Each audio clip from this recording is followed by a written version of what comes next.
안녕하십니까. 보충제와 약을 먹지 않고 운동하는 일반인 보약일남입니다.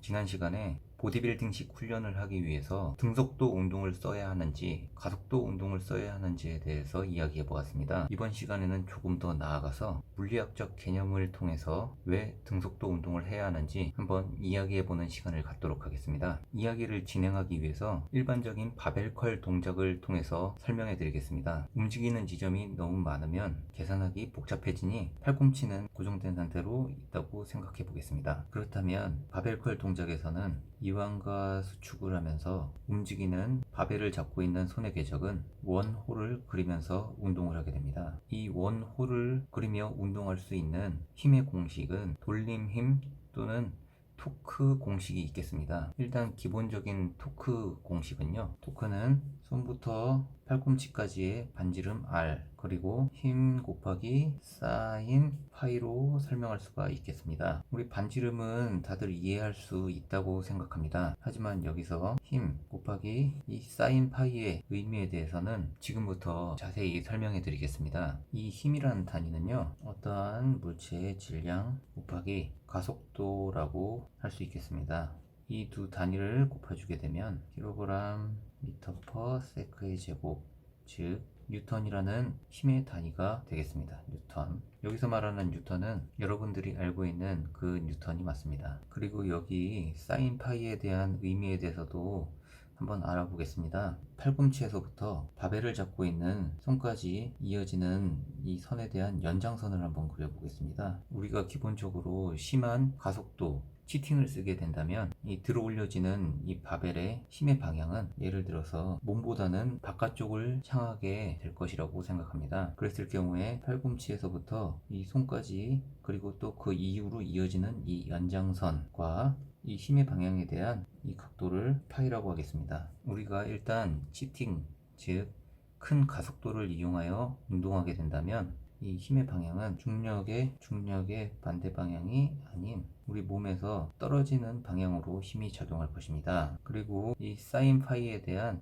간략한 설명을 더 드리자면 기본적으로 사인의 이 파동의 모양은 이런 식으로 생겨져 있습니다. 여기 가장 솟아있는 봉우리가 90도, 시작 지점이 0도, 그리고 다시 Y축이 0이 되는 지점이 180도, 반대쪽 봉우리가 270도, 다시 원점으로 돌아오는 여기가 360도입니다. 자, 여기까지 생각해 봤을 때 가장 큰 Y값을 갖는 지점은 90도가 되겠습니다. 그렇기 때문에 이 가장 큰 90도 지점의 Y축 값을 1이라고 지정을 해줬을 때 이 1은 이 사인 파형에서 가장 큰 값을 나타내게 됩니다. 0도에서 90도까지는 계속적으로 증가를 하게 될 것이고 90도에서 270도까지는 계속 감소하고요. 270도에서 360도까지는 마이너스에서 0까지 다시 증가하게 됩니다. 그 이유도 계속 같은 패턴을 반복하기 때문에 가장 큰 사인 파이 값은 90도가 되겠습니다. 즉 1이죠. 그렇다면 가장 큰 토크 값을 가지기 위해서는 어떠한 값을 조절해야 되는지 알아보자면 이 사인 파이 값이 되겠습니다. 이 사인 파이는 사인 0도부터 사인 90도까지가 되겠는데요. 사인 0도이었을 때는 Y축이 0의 값을 가지게 되고요. 사인 90도일 때는 가장 큰 값인 1을 가지게 됩니다. 그렇다면 우리가 효율적으로 운동하기 위해서는 사인 0도가 아닌 사인 90도가 가장 효율적이라고 생각할 수가 있겠습니다. 정리해보자면 토크는 팔꿈치부터 손까지의 반지름이 되겠고요.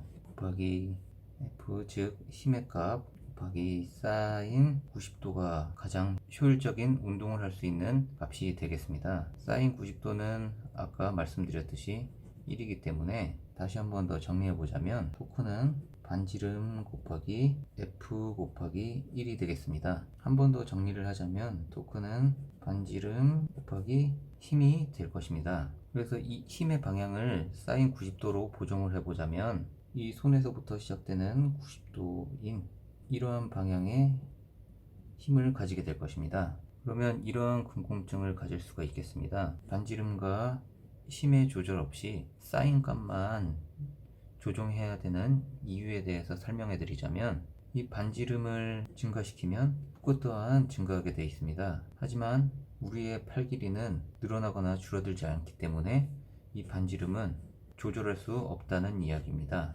그렇다고 이 힘을 늘리게 되면 여기 보시는 것과 마찬가지로 질량 또는 가속도를 늘려줘야 되는데, 가속도를 늘린다는 것은 자신이 가지고 있는 능력 이상을 발휘하게 되는 것이기 때문에 이 부분도 조절할 수 없다고 생각합니다.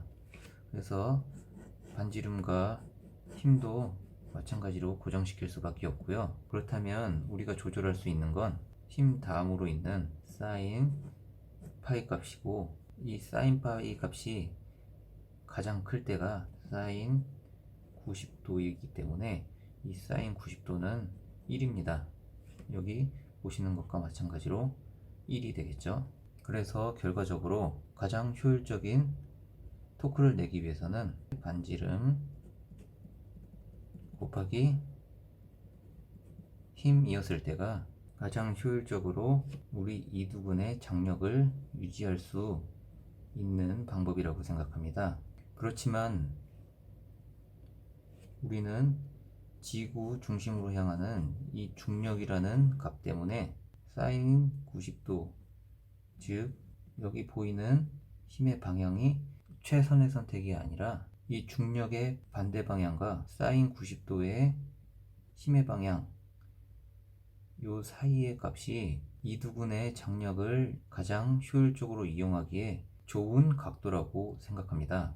그리고 손의 움직임에 따라서 이 값은 계속적으로 바뀌게 될 것이고, 팔의 각도가 올라갈수록 이 중력의 반대 방향으로 힘의 방향이 수렴해야지만 이두 근육에 가장 효율적인 장력을 받을 수 있을 거라고 생각합니다. 중력의 반대 방향으로 힘을 가하기 위해서는 이 가속도를 낮추는 방향으로 운동을 해야 되고, 가속도를 낮추는 방향으로 운동을 하게 되면 질량은 증가하게 됩니다. 여기서 나타나는 이 질량은 이 이두근이 온전히 받게 될 것이라고 생각합니다. 그 이유는 힘은 질량 곱하기 가속도이기 때문이죠. 힘이 10이라고 생각했을 때 가속도가 10이면 질량은 1이어야 되고, 가속도가 1이 되면 질량은 10이 되어야 되기 때문입니다.